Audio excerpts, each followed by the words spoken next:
ఈరోజు దేవుని వాగ్దానం కీర్తనలు 144:12. మా కుమారులు తమ యవ్వనకాలమందు ఎదిగిన మొక్కల వలె ఉన్నారు, మా కుమార్తెల నగరునకై చెక్కిన మూలకంబముల వలె ఉన్నారు.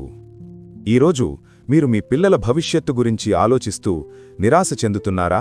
వారి చదువు, స్వభావం, ఆరోగ్యం లేదా భవిష్యత్తు ఉద్యోగాల గురించి భయపడుతున్నారా? ఈ నిరాశ లేదా భయం మనకు సహజమే అయినా ఈ పవిత్ర వాక్యం ద్వారా దేవుడు మీ బిడ్డలను యవ్వనకాలమందు ఎదిగిన మొక్కల వలె బలవంతులుగా, స్థిరంగా, ఆత్మవిశ్వాసంతో పెరగాలని కోరుకుంటున్నాడు. వారు తమ జీవితంలో ఎంతో ఫలించాలని ఆయన సంకల్పం.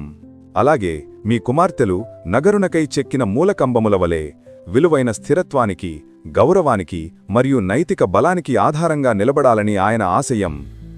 ఈ వాగ్దానం మీ భయాలను చెదరగొట్టడానికి ఒక నిదర్శనం. మీ పిల్లల భవిష్యత్తు గురించి దేవుడు మీకంటే గొప్ప ప్రణాళిక కలిగి ఉన్నాడు.